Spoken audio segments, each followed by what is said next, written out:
So welcome students. In this class we will be talking about solenoid. As you see on the on the sheet right now, the shape of the solenoid is something like this, and it is basically nothing but it is in the form of helical springs.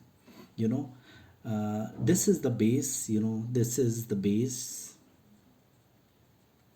and this is the wire, this is the insulated wire. So this is the insulated wire,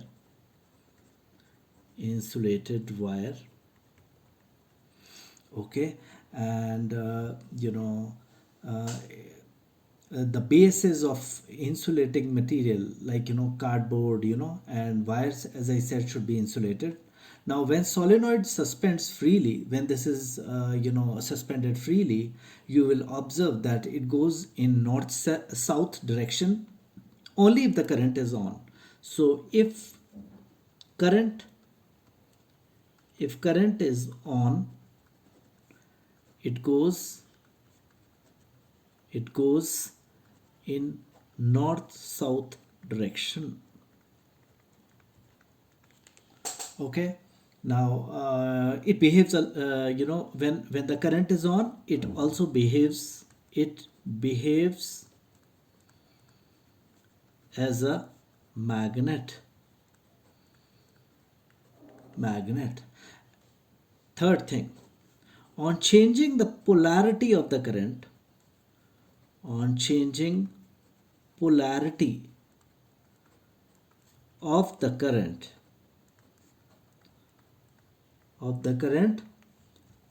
solenoid rotates by 180 degree.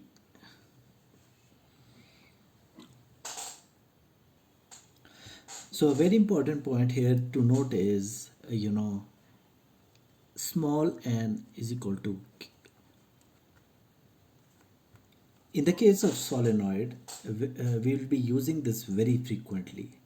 So basically, n is equal to number of turns.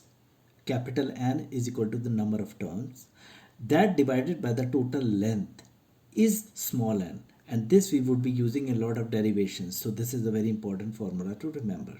Now coming on to drawing the magnetic field lines in this solenoid, let's understand one thing.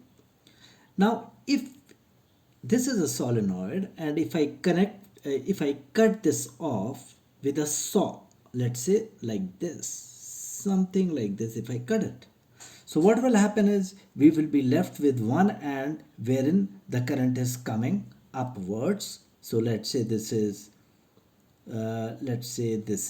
upwards. So if it is coming upwards, then I will say this, correct. And on the other side, basically it is going inside. So the other end, if we have to draw, it will be something like this, wherein the current is going inside. Okay, now if I have to draw the magnetic field lines, then let's say at this point, let's start with this. Now by the right hand thumb rule, it is going inside, and if I curl it, so basically at this point it will be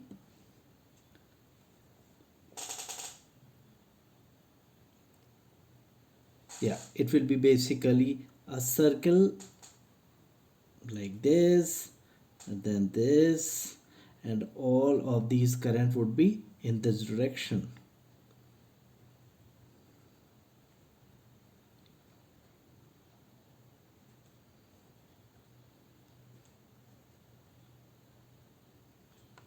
In this direction.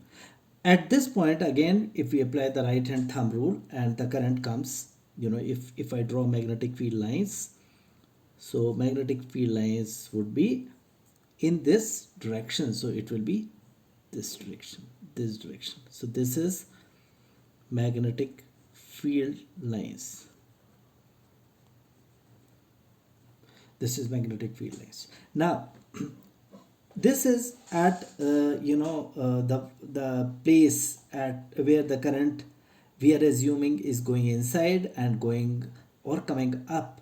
But if we see inside, then basically inside it is nothing but the magnetic field line would be something like this. In the axis it would be straight in this direction, and here again it would be something like this. If I talk here, then it will be something like this.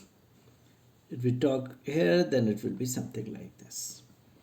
Okay, so this is to understand and make you understand how the magnetic field lines are there inside a solenoid.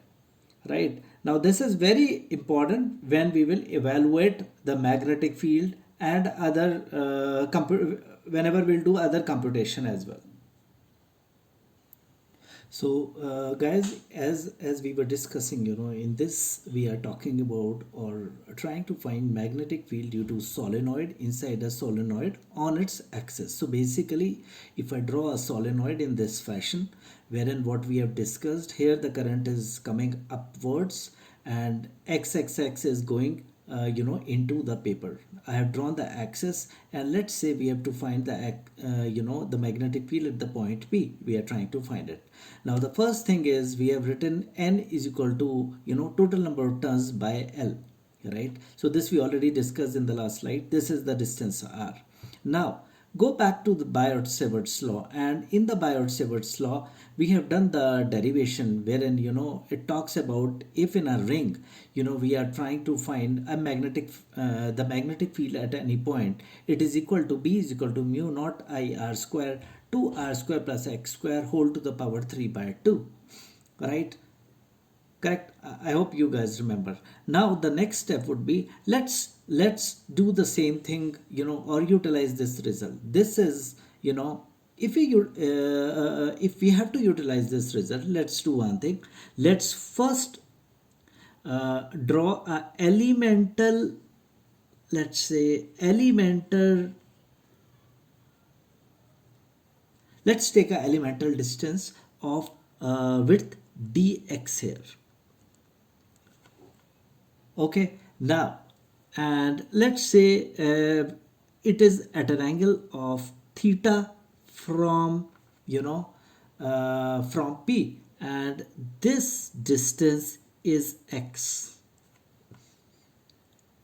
Okay, now if I have to say magnetic field at point P due to elemental ring, which elemental ring? This elemental ring. This is a very small ring, right? Now we have to utilize this formula, and dB would be mu naught, I dash r square by 2 r square plus x square whole to the power 3 by 2. Correct. Now go back to this formula just so that we can understand how to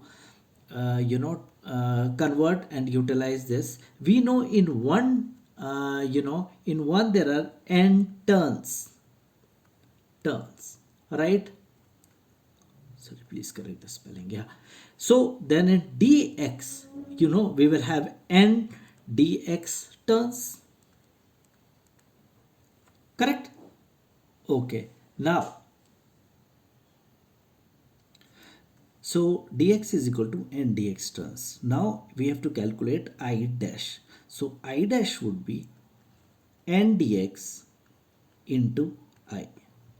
Correct? Okay. Now, the formula which we know, I mean, if we utilize this formula, so I can write it very clearly that dB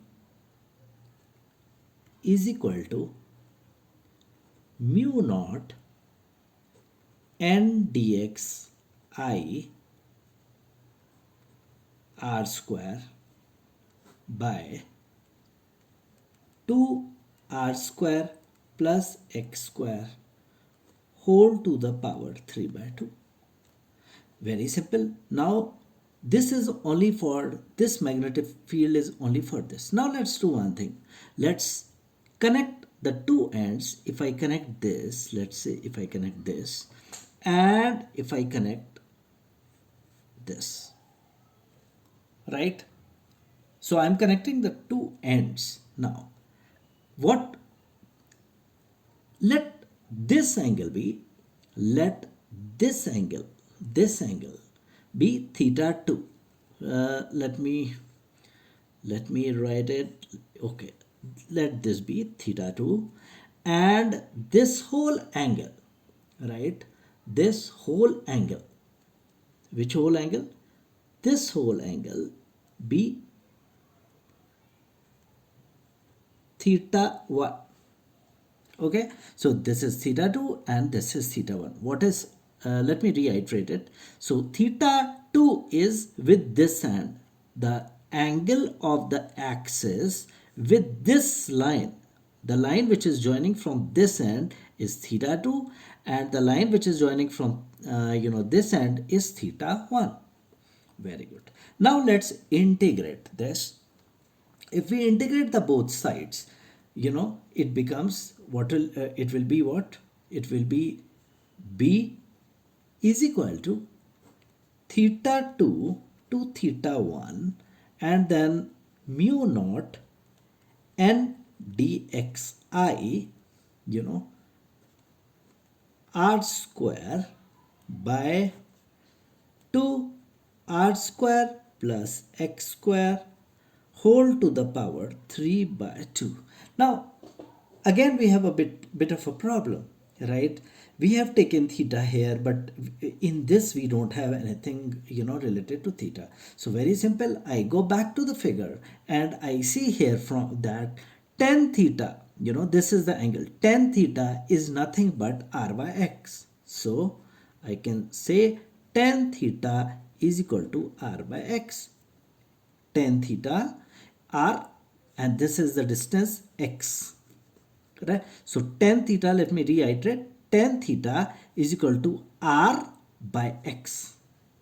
Okay, or I can say x is equal to r cot theta. Now if I differentiate, it becomes dx is equal to r cosec square theta minus. Okay, now I am going back to this equation again, and I am trying to put this here. Okay, so now after after getting this value, I'm trying to substitute this here. So if I substitute it here, let me write the result here. So it will become theta 1 by theta 2, and mu naught n minus r cosec square theta d theta into I r square, okay, divided by 2 r square plus, I am putting the value of x. What was x? X was r cot theta. So it becomes what? R square cot square theta, and then 3 by 2. Correct? Further, now I am changing, I am writing it again. Okay, I am writing it again. It becomes theta 1, theta 2, and then minus is outside. This minus comes outside. And mu naught n, r cube, cosec square theta d theta into I divided by 2 r cube cosec cube theta.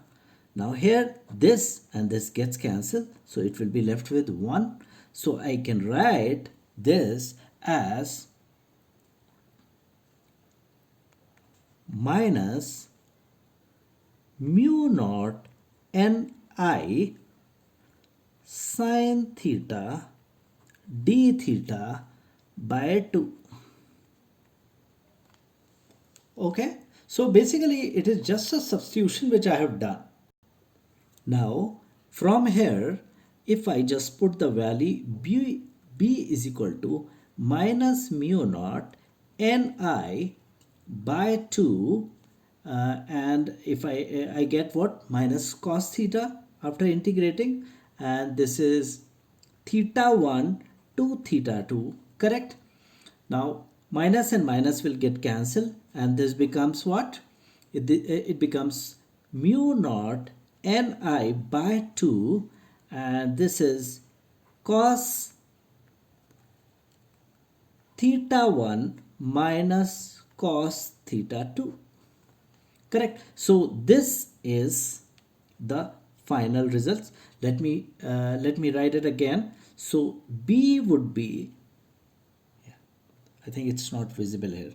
Let me, or basically this is the final result. So no need of writing it. So B is equal to mu naught Ni by 2 cos theta 1 minus cos theta 2 is the final magnetic field due to a solenoid inside a solenoid on its axis at any point.